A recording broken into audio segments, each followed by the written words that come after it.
Olá, graças a Deus, mais um grande dia, como sempre, uma grande oportunidade, é um privilégio imenso, maravilhoso, como sempre, poderoso poder compartilhar o nosso devocional, nossa leitura bíblica. Que Deus venha falar fortemente em sua alma e em seu coração, porque Ele sim é poderoso para poder mudar e transformar qualquer situação sobre as nossas vidas. Como temos falado ao longo de cada leitura, nossos antepassados, como eles fizeram, como eles obedeceram, uns, outros não. Davi realmente é a nossa régua de medição pelo próprio Deus, pelas palavras que foram ditas. E aqui precisamos então saber realmente como devemos agir, proceder, fazer, falar, operar realmente as nossas ações da maneira que Deus ele se agrade. Como o próprio Josias, depois que ele leu o livro da lei, a qual foi encontrado, olha aqui no segundo capítulo de Crônicas 35, no 2 Crônicas 35, esse capítulo maravilhoso, Josias celebrou a Páscoa do Senhor em Jerusalém, e o cordeiro da Páscoa foi abatido no 14º dia do primeiro mês. Ele nomeou os sacerdotes para suas responsabilidades e os encorajou a se dedicarem ao serviço no templo do Senhor. Ele disse aos levitas que instruam todo Israel e haviam sido consagrados ao Senhor: põe uma arca sagrada no templo, construída por Salomão, o filho de Davi, rei de Israel. Vocês não precisam mais levá-la de um lado para o outro sobre os ombros. Agora sirvam ao Senhor, o seu Deus, e a Israel, o povo dele. Prepare-se por famílias em suas divisões, de acordo com a orientação escrita por Davi, rei de Israel, e por seu filho Salomão. Fique no lugar santo como um grupo de levitas para cada subdivisão da família do povo. Abatam os cordeiros da Páscoa, consagre-se e prepare-se os cordeiros para os seus irmãos israelitas, fazendo o que o Senhor ordenou por meio de Moisés. Josias então deu ao povo tudo o que ele estava, num total de 30.000 ovelhas e cabritos para as ofertas da Páscoa, além de 3.000 bois. Tudo foi tirado dos bens pessoais do rei. Os seus oficiais também construíram ou contribuíram voluntariamente para o povo, para o sacerdote, para os levitas, Ilquias, Zacarias e Jeiel, os administradores do templo de Deus. Deram ao sacerdote 2.600 ovelhas e cabritos e 300 bois. Olha tanta abundância que havia sobre esse povo. Também Conanias, com os seus irmãos Semaias e Natanael, e os líderes dos levitas, Asabias, Jeiel e Josadabe, ofereceram aos levitas 5.000 ovelhas e cabritos e 500 bois. Então você vai contando, né? Se conseguir contar aí de cabeça é o que foi dito. O serviço foi organizado, os sacerdotes assumiram os seus lugares com os levitas em seus turnos, conforme o rei ordenara.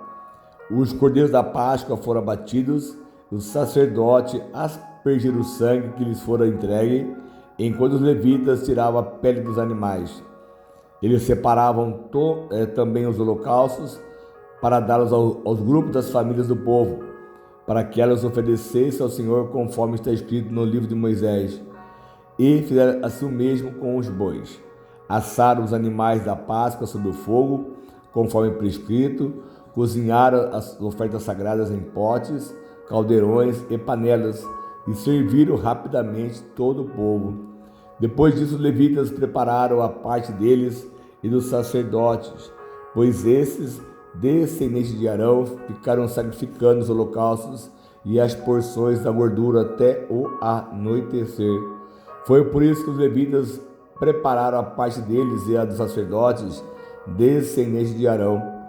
Os músicos descendentes de Asaf estavam nos locais prescritos por Davi e por Asaf, Remã e Jedutum, vidente do rei.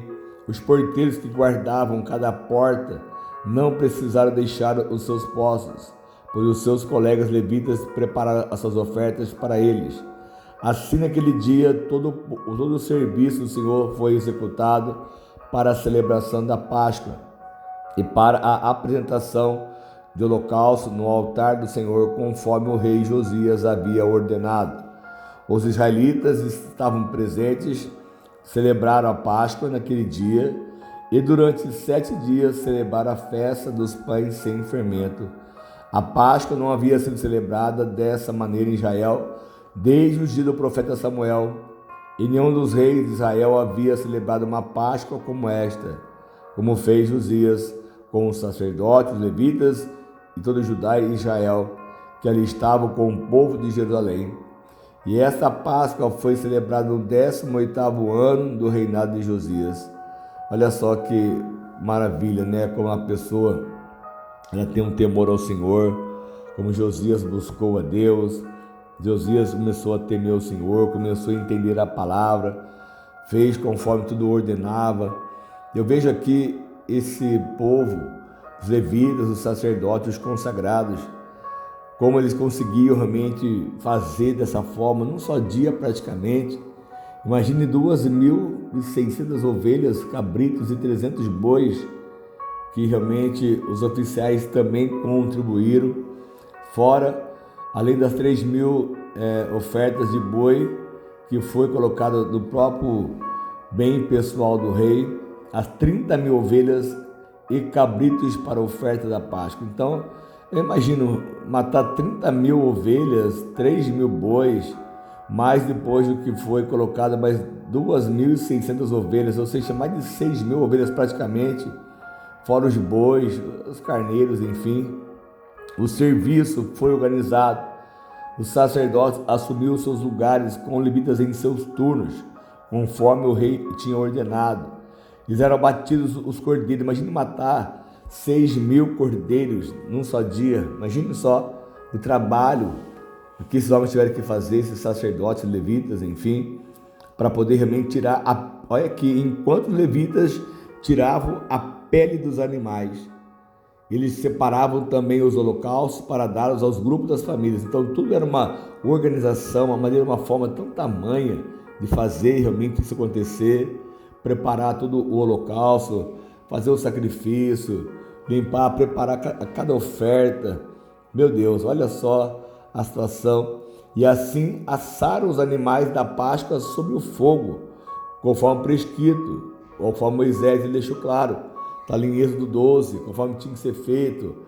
Cada cordeiro, cada cabrito, enfim, o que foi a Deus apresentar naquele momento como sacrifício para poder realmente celebrar a Páscoa, como ordenava, não colocar nenhum tipo de ervas, mas sim ervas amargas, ser assado ao fogo sem sal, sem nada. Imagina então a maneira e a forma como eles faziam, tirar as peles, cortar cada parte, enfim, fazer, servir. Olha o trabalhão, e ficaram isso por 7 dias realmente trabalhando. Os descendentes de Arão ficaram sacrificando os holocaustos, as porções da gordura, até o anoitecer. Então imagine então o desgaste físico de cada um, a maneira e a forma como eles tinham que trabalhar, realizar, ser hábeis no que eles faziam, para poder tirar a pele, poder realmente matar. Quantas coisas nós precisamos entender que não era apenas tão fácil, vamos celebrar, fazer uma festa, enfim. Quando você faz uma festa, você sabe o trabalho que dá. Quando você vai fazer uma coisa, o trabalho que dá. Essa semana mesmo eu vi algumas pessoas trabalhando conosco na preparação de algumas galinhas, o quanto realmente dá trabalho para isso, para poder cortar ali as partes, você matar a galinha, você depois despenar as penas, tirar todas as penas, fazer os cortes, enfim, preparar, congelar, tirar os miúdos, a parte interna desses animais. Então eu vejo o trabalho excessivo e como desgasta. E esses homens faziam isso de uma maneira tão tamanha, tão maravilhosa.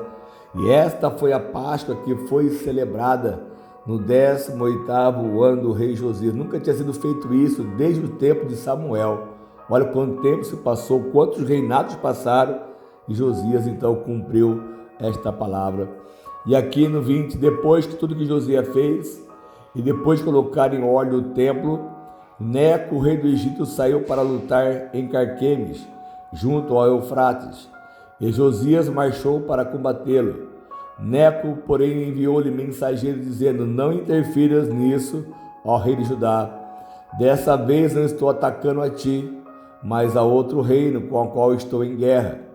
Deus me disse que me apressasse para isso, para não te opores a Deus, que está comigo, caso contrário ele te destruirás. Josias, contudo, não quis voltar atrás, disfarçou-se para enfrentar no combate. Ele não quis ouvir o que o Neco lhe dissera por ordem de Deus, e foi combater na planície de Megido, e na batalha flecheiros atingiram o rei Josias, pelo que disse aos seus oficiais: tire-me daqui, estou gravemente ferido. Eles o tiraram do seu carro, colocaram em outro lugar e o levaram para Jerusalém, aonde morreu.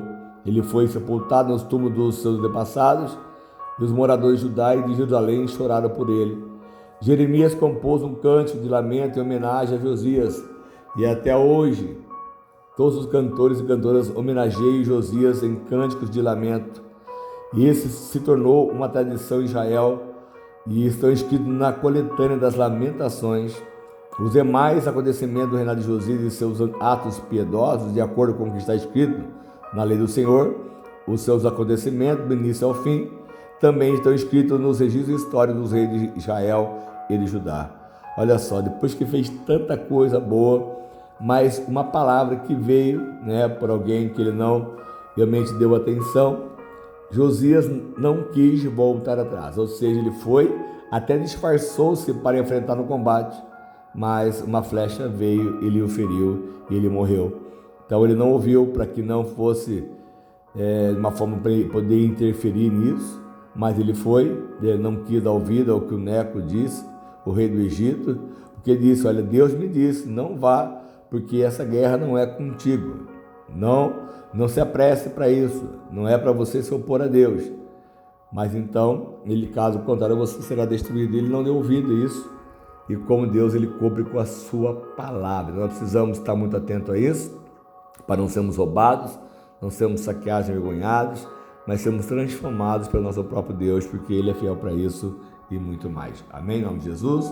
Ó Deus amado Pai, mais uma vez eu quero pedir ao Senhor e orar a Ti, meu Pai, para que o Senhor venha responder a cada um de nós, que essa mensagem, essa palavra, ela venha falar fortemente em cada alma, em cada coração, e que haja, meu Deus, do Teu Espírito sobre nós, uma revelação ainda muito maior, que possamos sempre crer na Tua palavra, jamais se desviar dela, mas fazer tudo aquilo que te agrada, meu Pai. Então eu peço a Tua bênção e eu dou a minha bênção sempre, sempre, em nome de Jesus. Amém? Deus abençoe muito a sua vida, que você possa receber uma revelação maior do que Deus falou através dessa palavra, mas eu creio que a obediência é tudo.